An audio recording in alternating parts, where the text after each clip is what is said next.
It doesn't really matter if you're doing a music video or a short film or a feature film or miniseries or TV or anything in life. Every second that you're shooting, you are rolling the dice for something to go right, something to go wrong. And Piggy Duster was just really weird compared to anything that I had ever shot. We would throw the dice on these like big, complicated things that just have a lot at stake, and the result would be totally fine.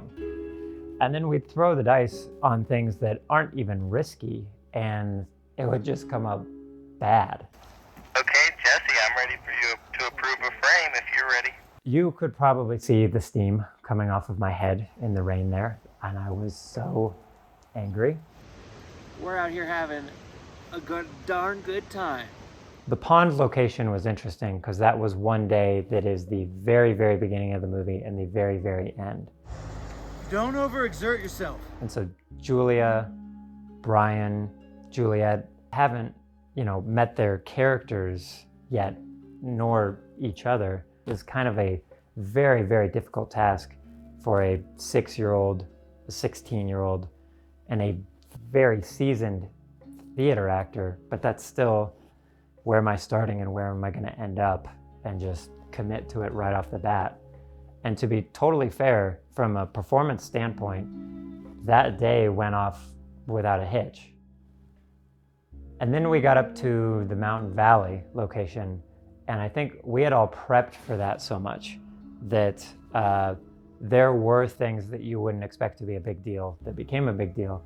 But you take the campfire scene, the infamous campfire scene, for example, and that is a 12, 13 pager that Brian and Julia have to nail. They can't have a flubbed line. They can't accidentally, look somewhere they shouldn't. They can't miss a cue on a pretty complicated scene. And it all has to be done in one unbroken take. And what you see in the movie, even though we're cutting between an A and a B cam, that is one unbroken shot that we did one rehearsal take, so to speak, just figuring out the blocking. And then we did a second one that was totally fine. And the lighting, you can see the sunset set against the mountain back there. It was the last time that we could do it. And they just nailed it. And so you'd have these things that were a catastrophe, the smallest thing ever, this battery not charging or something like that. And then you'd have a Herculean effort from Julia and Brian and Pat, our dolly grip. Everything's got to be perfect. Billy's fanning the smoke. Evan has to cue the truck. There are 10 trillion things that have to happen, and they did. And so, you roll those dice, and sometimes it all shakes out in the end. Then we get down the mountain, and I'm assuming that that's the end of the physical toll that Piggy's gonna take on any of us. And then COVID hits, and it kind of went for the heart. We lost Alex, who's producing and first AD. We lost Billy Vincent, who is DIT at the time, but also doing 10,000 other things and editing. We lost Pat Dingman, who is our B cam and doing 10,000 other things. I've tried to block it out of my memory because it was, are we done with this? Is this whole movie, did the Titanic just hit the iceberg?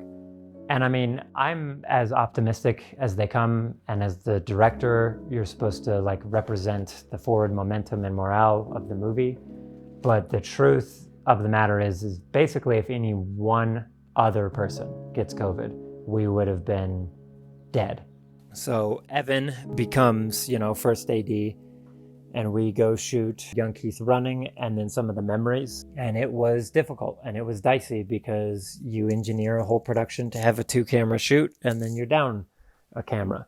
We get to the third week. People are back, slowly but surely back. The vibe is tricky because we are shooting the tent scenes. And I don't know if you've ever seen the motion picture Piggy Duster, but a grand majority of it takes place inside the tent. Don't overexert yourself. It felt like at that point, for me, that we had 90% of the movie left to shoot. because the entire movie, emotionally, narratively, everything is Vivian and Keith hashing it out in the tent here. Very first scene, when they wake up and see the bear, that is referred to internally as scene 16 because it's the 16th scene of the film, and it is seen as like a terrible box that never reopened because that was a very difficult scene to film and a very difficult scene to edit because we are at the razor's edge of usable material because there's one camera. The tent is 1,000,000 degrees inside of there. We are filming in a location that isn't really a film studio. Shooting those final days in the tent was really rewarding because I watched the movie finish at such a triumphant, resolute note. I was so happy for Julia in the way that you might be happy about an Olympian winning the gold or something like that, of someone who is doing something. Bring a heat to it, bring a magic to it, bring a spark to it that isn't common. Julia Ma is also picture wrapped on Piggy Duster.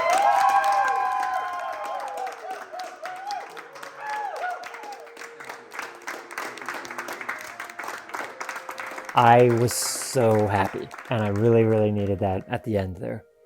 And so as special as that was, it was still a battle that we had to go through, trench by trench by trench, every day. And I don't think any of us would ever willingly crawl into those trenches again. It's not our favorite place to be, stuck in that tent in that heat. But I think it was very much a battle worth fighting. And I think ultimately when you see the movie and when audiences come up to you, tears in their eyes, you realize not only did we fight that battle, but we won the war.